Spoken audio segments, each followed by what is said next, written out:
Hello friends, welcome back to channel. So today's topic is earning theory of capitalization. हमारा जो topic चल रहा है करंट वो है theories of capitalization in the capitalization chapter of financial management. जो current topic चल रहा है that is the theories of capitalisation.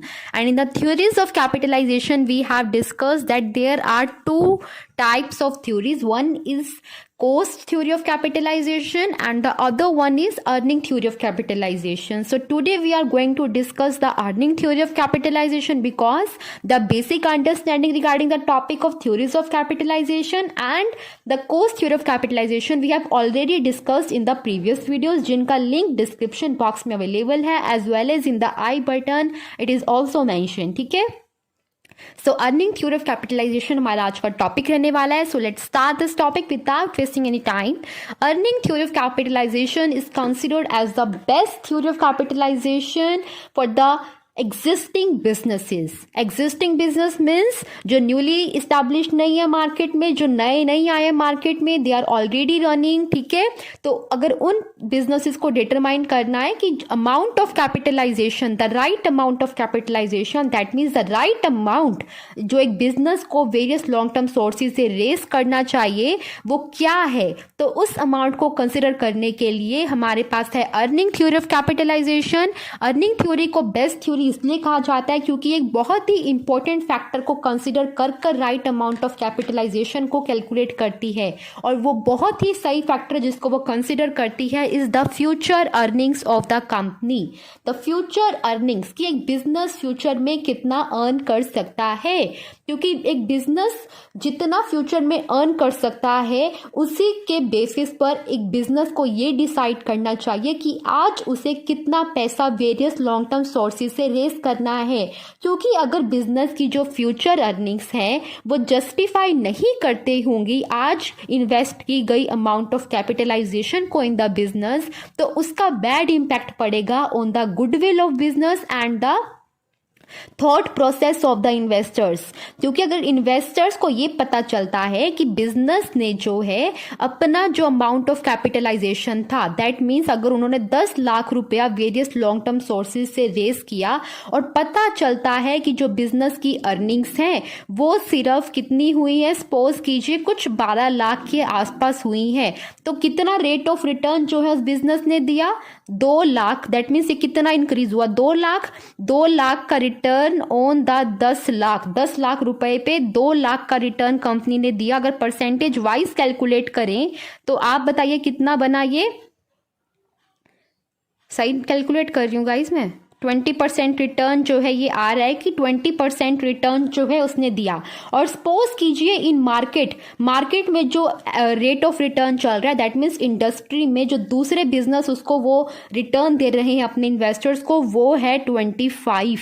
क्या है 25. तो आप ये बताइए इन्वेस्टर्स क्या इस बिजनेस में अपना पैसा इन्वेस्टेड रखेंगे जहां पर उन्होंने 10 लाख रुपया दिया था और उन्हें 20% रिटर्न मिल रहा है अपने 10 लाख रुपए इन्वेस्टेड पर, जबकि दूसरे बिजनेसेस 25% दे रहे हैं. तो ये गलत हो जाएगा जिससे कंपनी की गुडविल और जो इन्वेस्टर्स की थॉट प्रोसेस है उस पर बैड इंपैक्ट पड़ता है. इसीलिए राइट अमाउंट ऑफ कैपिटलाइजेशन कि एक बिजनेस को कितना पैसा रेज करना है फ्रॉम द इन्वेस्टर्स वो किस चीज पर डिपेंड करेगा, वो डिपेंड करेगा कि बिजनेस फ्यूचर में कितना अर्न कर सकता है. अगर वो जितना अर्न कर सकता है वो जस्टिफाई करता हो आज के अमाउंट जो हम इन्वेस्ट करेंगे, तभी पॉसिबल है कि वो बिजनेस के जो गुडविल है वो बनी रहेगी और इन्वेस्टर्स जो हैं अट्रैक्टेड रहेंगे टुवर्ड द बिजनेस कि वो उसमें अपना पैसा लगाना चाहेंगे. इसीलिए बोला जाता है कि जो फ्यूचर अर्निंग्स हैं कि बिजनेस कितना अर्न कर सकता है इस फैक्टर को, और दूसरा कितना रेट ऑफ रिटर्न मार्केट में चल रहा है, this one and this one, ये दोनों फैक्टर को बेसिस पे आपको ये अमाउंट कैलकुलेट करनी चाहिए. और इस थ्योरी में यही किया जाता है कि पहले एस्टिमेशन लगाया जाता है फ्यूचर अर्निंग्स के लिए और दूसरा हम देखते हैं कि बिजनेस में रेट ऑफ रिटर्न क्या चल रहा है, that is called as normal earning rate, और इन दोनों के बेसिस पर the amount of capitalization is calculated. I hope so जो जिस्ट था इस पूरी थ्योरी का वो मैंने आपको सिर्फ और सिर्फ in the starting 4 minutes of the video मैंने आपको बता दिया है. अब हम डिस्कस करेंगे with the help of example and will see our detailed view of this theory.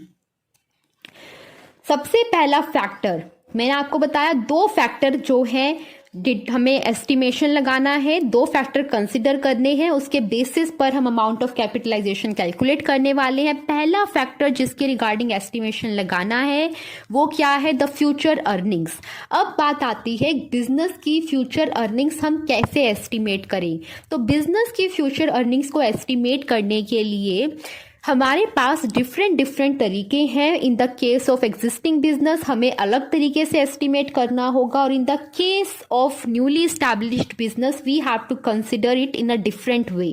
ठीक है, तो फ्यूचर अर्निंग्स मैं आपको जैसे पहले भी बताया था इन द लास्ट वीडियो कि हम एक बिजनेस में फ्यूचर अर्निंग्स कैसे एस्टिमेट कर सकते हैं। जो बिजनेस ऑलरेडी चल रहा है उस केस में डिफिकल्ट नहीं है बिजनेस की फ्यूचर अर्निंग्स को एस्टिमेट करना, क्योंकि बहुत ही सिंपल है। Based on the past earnings, that means by taking the average of past earnings हम क्या करेंगे, सपोज कीजिए पिछले 5 साल का एवरेज निकाल लेंगे कि पिछले 5 साल में कंपनी ने कितने प्रॉफिट्स अर्न किए हैं, और उन सारे इनकम का जो है 5 साल की इनकम का एवरेज कर लेंगे। एवरेज कैसे करेंगे, लास्ट 5 ईयर्स की इनकम को ऐड करेंगे और डिवाइड बाय 5 कर देंगे, तो हमें पता चल जाएगा कि एस्टिमेटेड जो हमारी फ्यूचर अर्निंग है कंपनी की वो क्या रहेगी। ठीक है, तो इन the case of existing business हम कैसे कैलकुलेट कर सकते हैं, future earnings are estimated based on the average of past earnings।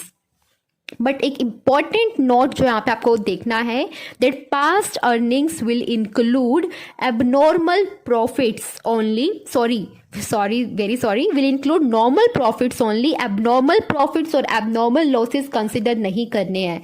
Abnormal profits और एबनॉर्मल लॉस गाइस कौन से होते हैं, जो कंपनी में बहुत ही फ्रीक्वेंटली नहीं होते, जो किसी भी बिजनेस को अर्न करना is not a normal thing. Abnormal profit suppose कीजिए जो एक बिजनेस है जो मोनोपोली मार्केट में ऑपरेट करता है। मोनोपोली मार्केट दैट मीन्स वो उस अकेला बिजनेस है जो वो प्रोडक्ट और सर्विसेज प्रोवाइड कर रहा है कस्टमर्स को, और उसका खुद का वहां पर राइट चलता है, वो जितना प्राइस चार्ज करता है उनसे, कितना चार्ज करता है, किस रेट पर बेचता है, वो कंप्लीटली उस बिजनेस का जो है क्या रहता है, डिसीजन रहता है, क्योंकि उस बिजनेस में अकेला वही है जो सर्विस को प्रोवाइड कर रहा है, कोई दूसरा बिजनेस है ही नहीं। तो मोनोपोली मार्केट वो मार्केट होती है। तो उस मार्केट में लॉन्ग टर्म में जो बिजनेसेस होते हैं उनके पास बहुत ज्यादा चांसेस रहते हैं कि वो एबनॉर्मल प्रॉफिट्स अर्न कर सके। ठीक है, तो एबनॉर्मल प्रॉफिट्स को हम हमेशा डिडक्ट कर देंगे, अगर नॉर्मल प्रॉफिट ही हम सिर्फ कंसिडर करेंगे while taking the average of past earnings. अगर कोई एबनॉर्मल प्रॉफिट्स हैं तो उन्हें डिडक्ट कर दिया जाएगा, माइनस करना है एबनॉर्मल प्रॉफिट्स को, और अगर कोई एबनॉर्मल लॉस है तो उसको हमें ऐड करना है।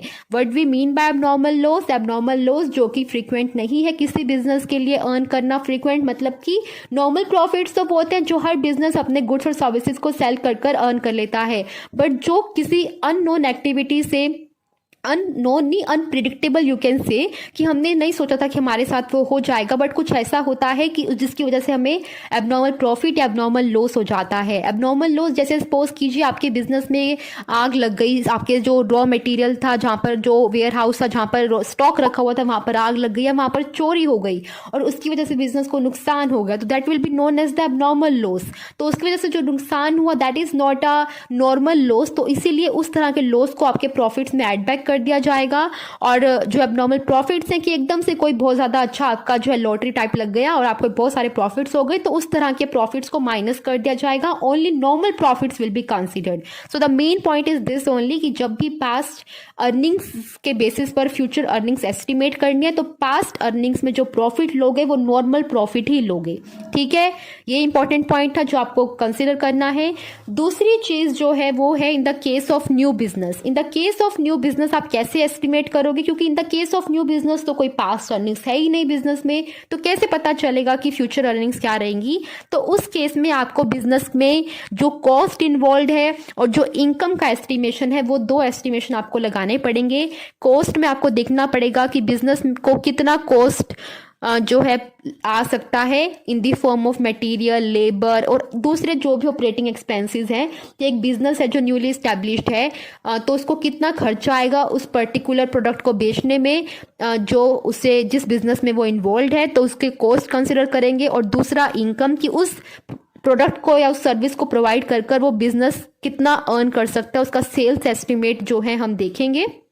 तो उन दोनों का जो डिफरेंस होगा, द इनकम और कॉस्ट का जो डिफरेंस होगा, वो कंपनी की जो है फ्यूचर अर्निंग्स होगा। The difference of the income and the cost will be the future earnings of the company. ठीक है, तो इन the case of new business हम कैसे करेंगे वो मैंने आपको बता दिया है। इसमें कॉस्ट और इनकम का एस्टिमेशन लगाएंगे, और in the case of established business हमें पास्ट अर्निंग्स का एवरेज लेना है। तो आई होप सो आपको एस्टिमेशन ऑफ फ्यूचर अर्निंग्स वाला कंसेप्ट क्लियर है कि किस तरह से करेंगे। अब दूसरा आता है normal earning rate. That means the rate of return जो हमारे इन्वेस्टर्स एक्सपेक्ट करेंगे कि बिजनेस हमें उतना जो है हमारे इन्वेस्टेड कैपिटल पर रिटर्न करेगा। सपोज कीजिए गाइस, मेरी खुद की एक कंपनी है और आप मेरे बिजनेस में इन्वेस्टर हैं, मेरी कंपनी में आप लोग इन्वेस्टर हैं। आप इन्वेस्टर क्यों हैं? क्योंकि आपने अपना पैसा मेरे बिजनेस में लगाया है। अगर आपने अपना 10 लाख रुपया या 5 लाख रुपया मुझे दिया है तो आपने इसी उम्मीद में दिया होगा ना कि मैं आपको उसको इंक्रीज कर कर आपको फ्यूचर में वापस करूंगी, उसकी वैल्यू में इंक्रीज होगा जो पैसा आप मुझे आज दे रहे हो। क्या इस उम्मीद से दिया होगा कि नुकसान हो जाए? कोई भी इन्वेस्टर इस उम्मीद से ही पैसा लगाता है एक बिजनेस में कि वो उस पर अच्छा रेट ऑफ रिटर्न अर्न कर सके।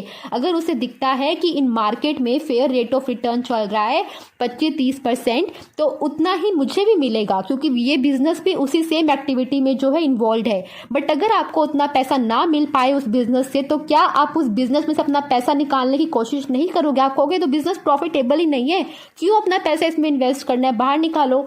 तो इसीलिए बोला जाता है कि अगर एक बिजनेस है, अगर मैं अपना बिजनेस चला रही हूं और मुझे ये देखना है कि मेरे बिजनेस में राइट अमाउंट ऑफ कैपिटलाइजेशन क्या रहेगा, तो सबसे पहले मुझे देखना चाहिए कि मैं कितना अर्न कर सकती हूँ, जो कि मैंने आपको बताया कि हम कैसे देखेंगे कि किस तरह से मैं कितना अर्न कर सकती हूँ। और दूसरा फैक्टर जो हमें कंसिडर करना है, that is the normal earning rate, कि वो बिजनेस जो इस इंडस्ट्री में ऑपरेट कर रहा है उस इंडस्ट्री में एवरेज रेट ऑफ रिटर्न क्या चल रहा है। दैट मीन्स जो दूसरे बिजनेसेस हैं सेम इंडस्ट्री में, वो अपने इन्वेस्टर्स को कितना रेट ऑफ रिटर्न दे रहे हैं, क्योंकि आपको भी उतना ही देना पड़ेगा अपने इन्वेस्टर्स को।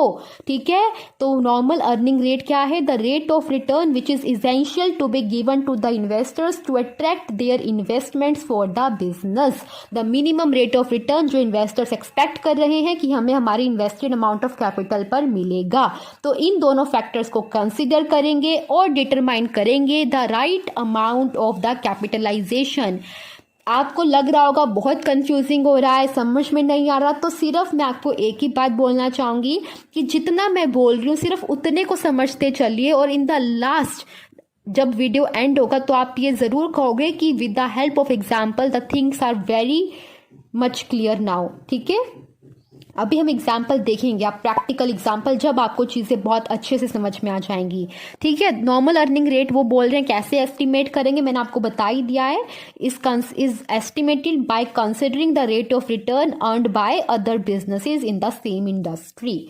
ठीक है, और ये जो रेट ऑफ रिटर्न है इंडस्ट्री टू इंडस्ट्री डिफर करता है, ये भी आपको पता होना चाहिए। अगर एक हमारी जो है ऑटोमोबाइल की इंडस्ट्री है और दूसरी हमारी जो है क्लॉथिंग इंडस्ट्री है, तो दोनों में जो उस इंडस्ट्री में जो रेट ऑफ रिटर्न होगा, दोनों कंपनीज जिस इंडस्ट्री में अगर दो कंपनीज है, one is A company other is B company, this is operating in the industry type 1। ठीक है, it is operating industry type 1 and it is operating in industry type 2।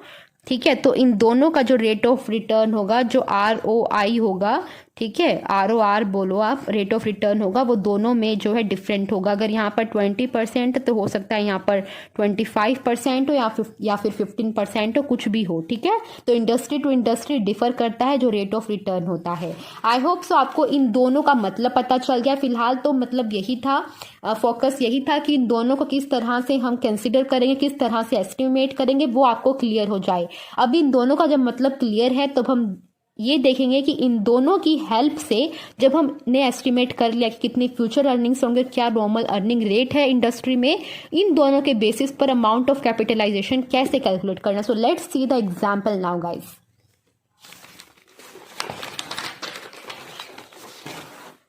So the determination of the amount of capitalization with the help of an example now we will see. ठीक है, तो formula मैंने आपके लिए एक बना दिया है ताकि पिक्चर बहुत क्लियर हो जाए. So the amount of capitalization this we will need to calculate. और हमारे पास जो दो चीज़ें अवेलेबल हैं, पहली है एस्टिमेटेड फ्यूचर अर्निंग्स, जो हमने देखा है एक बिजनेस कैसे कैलकुलेट कर सकता है, और दूसरा है नॉर्मल अर्निंग रेट. ये भी मैंने आपको बताया है कि एक बिजनेस को कैसे इसे एस्टिमेट करना है based on the past earnings. अगर एक न्यूली इस्टेब्लिश्ड बिजनेस है तो वो कॉस्ट और इनकम को देखेगा अपनी, और उन दोनों का डिफरेंस उसके लिए फ्यूचर अर्निंग्स होगा. अगर कोई एग्जिस्टिंग बिजनेस है तो पास्ट अर्निंग्स का एवरेज लेगा. और नॉर्मल अर्निंग रेट कहाँ से पता चलेगा? वो पता चलेगा अपने बिजनेस को दूसरे बिजनेस से कंपेयर कर कि जो दूसरे बिजनेस सेम इंडस्ट्री में ऑपरेट कर रहे हैं वो कितना रेट ऑफ रिटर्न अपने इन्वेस्टर्स को दे रहे हैं, तो वो नॉर्मल अर्निंग रेट होगा. ठीक है, और इन दोनों के बेसिस पर अमाउंट ऑफ कैपिटलाइजेशन कैसे कैलकुलेट करना है आपको, कि जो आपके बिजनेस की फ्यूचर अर्निंग्स हैं जो आप एस्टिमेट कर रहे हो उसको आपको न्यूमरेटर में रखना है, और जो नॉर्मल अर्निंग रेट है उसको डिनोमिनेटर में रखकर आपको मल्टीप्लाई बाय 100 कर देना और आपको पास अमाउंट ऑफ कैपिटलाइजेशन आ जाएगा. तो एग्जाम्पल क्या है, if the estimated future earnings of a company is ₹1,60,000. अब हमने एस्टिमेट किया है कि जो बिजनेस है वो फ्यूचर में कितना अर्न कर सकता है, ₹1,60,000. ठीक है, और दूसरा जो मार्केट में उस इंडस्ट्री का जो रेट ऑफ रिटर्न चल रहा है, that means the rate of return जो वो इंडस्ट्री अपने इन्वेस्टर्स को प्रोवाइड कर रही है वो है 8%. तो अमाउंट ऑफ कैपिटलाइजेशन हमको कैलकुलेट करना है, तो हम कैसे कर सकते हैं? फॉर्मूला में मैंने आपको बताया था कैसे कर सकते हैं. एस्टिमेटेड फ्यूचर अर्निंग्स को ऊपर रखना है, रख दिया 1,60,000. नीचे आपका नॉर्मल अर्निंग रेट आएगा, कितना है? 8%. 8% को नीचे रखना है और मल्टीप्लाई बाय 100. ठीक है, तो आपके पास आ गया 20 lakh rupees is the right amount of capitalization. This is a right amount of capitalization. I hope so अब आपको समझ में आ गया है based on a future earnings and the normal earning rate how we can determine the right amount of capitalization. ठीक है, आई hope so अब आपको ये सच में क्लियर आ गया होगा. इससे ज़्यादा डिटेल में मैं आपको नहीं बता सकती, ज़्यादा अच्छे से नहीं बता सकती. मैंने अपना बेस्ट आपको समझाने की कोशिश की है. स्टिल गाइस कोई भी डाउट है ask me in the comment section. और इसका लास्ट पोर्शन जो अब रह गया है वो है लिमिटेशंस. लिमिटेशंस क्या है इस थ्योरी में? Let's see. ये बोल रहे हैं कि ये थ्योरी आप सिर्फ वहीं पर अप्लाई कर सकते हो when the firms future earnings, जो फर्म की फ्यूचर अर्निंग्स है और जो फर्म का नॉर्मल अर्निंग रेट है वो हम एक्यूरेटली, दैट मीन्स सही एस्टिमेट कर सकें. तो आपको क्या लगता है, क्या एक प्रॉपर, एक बिल्कुल एक्यूरेट एस्टिमेशन, बिल्कुल सही एस्टिमेशन लगा पाना क्या पॉसिबल होता होगा? क्या ये इतना इजी है जितना हमें दिख रहा है बिजनेस की फ्यूचर अर्निंग्स को एस्टिमेट करना या नॉर्मल अर्निंग रेट को डिटरमाइन करना? It is not that much easy. जहाँ पर हम इन चीज़ों को इजीली, एक्यूरेटली कंसिडर कर पाएँ, जहाँ पर ये चीज़ें हमें एक्यूरेट फिगर्स में मिल जाएं, वहीं पर इस थ्योरी को जो है हम कह सकते हैं कि हम अप्लाई कर पाएंगे और एक proper amount of capitalization determine कर पाएंगे. But to estimate in a very accurate manner is very difficult for any business. ठीक है, so this is the first limitation. And the second limitation is it is really difficult to correctly ascertain this two. जो मैंने आपको बताया है कि पहला इन्होंने लिमिटेशन यही बताया, दोनों लिमिटेशन का जो जिस्ट है वो सेम ही है. जैसे पहले में भी इन्होंने ये बताया कि एक्यूरेट एस्टिमेशन लगा पाना पॉसिबल नहीं है, और दूसरा ये यही कह रहे हैं कि जो फ्यूचर अर्निंग्स का एस्टिमेशन है और जो नॉर्मल अर्निंग रेट का एस्टिमेशन है वो नंबर ऑफ फैक्टर्स पर डिपेंड करता है. It depends on the number of factors, और उन सारे फैक्टर्स को कंसिडर कर पाना, उनके लिए एक प्रॉपर एस्टिमेशन लगा पाना is not an easy task. ठीक है, so this are the limitations of this particular theory. तो इसके साथ हमारा जो टॉपिक चल रहा है that is the theories of capitalization, वो हमारा कंप्लीट होता है. ठीक है, so this is the topic जो हमने स्टार्ट किया था. ठीक है, ये हमारा लास्ट टू लास्ट वीडियो है जो मैंने अपलोड किया था। सबसे पहले मैंने यही अपलोड किया द थ्योरीज ऑफ कैपिटलाइजेशन, जिसमें मैंने आपको थोड़ा सा ओवरव्यू बताया कि क्या होता है थ्योरीज ऑफ कैपिटलाइजेशन का, मतलब कौन सी दो तरह की मेरे पास थ्योरीज हैं वो बताया मैंने आपको। फिर उसके बाद जो नेक्स्ट हमने डिस्कस किया इन द नेक्स्ट वीडियो, वो हमने कॉस्ट थ्योरी को डिस्कस किया। This is the cost theory of capitalization, इसको डिटेल में समझा with the help of example. और इस वीडियो में हमने जो अर्निंग थ्योरी थी कैपिटलाइजेशन की उसको समझा और उसके लिमिटेशंस को देखा। तो इसके साथ हमने थ्योरीज ऑफ कैपिटलाइजेशन का जो टॉपिक था उसे बहुत ही डिटेल में पढ़ लिया है। और इन तीनों वीडियोस का जो लिंक है डिस्क्रिप्शन बॉक्स में अवेलेबल है। इस वीडियो के आई बटन में भी मैंने प्रीवियस 2 वीडियोस का लिंक मेंशन कर दिया है गाइस। आपको सब कुछ अवेलेबल है ऑन माय चैनल। अगर मेरे चैनल पर प्लेलिस्ट सेक्शन में जाते हो गाइस आप लोग, तो वहाँ पर भी फाइनेंशियल मैनेजमेंट प्लेलिस्ट में इन सारी वीडियोस का लिंक आपके पास होगा। ठीक है, आई रियली होप कि आपको समझ में आया है, कंटेंट आपको पसंद आ रहा है। कोई भी डाउट है, कोई भी क्वेश्चन है, you can ask me in the comment section. और वीडियो कैसा लगा है प्लीज़ बताना, और वीडियो को लाइक करना और चैनल को सब्सक्राइब करना अगर अभी तक नहीं किया है। Guys thank you very much for watching the videos. Bye bye.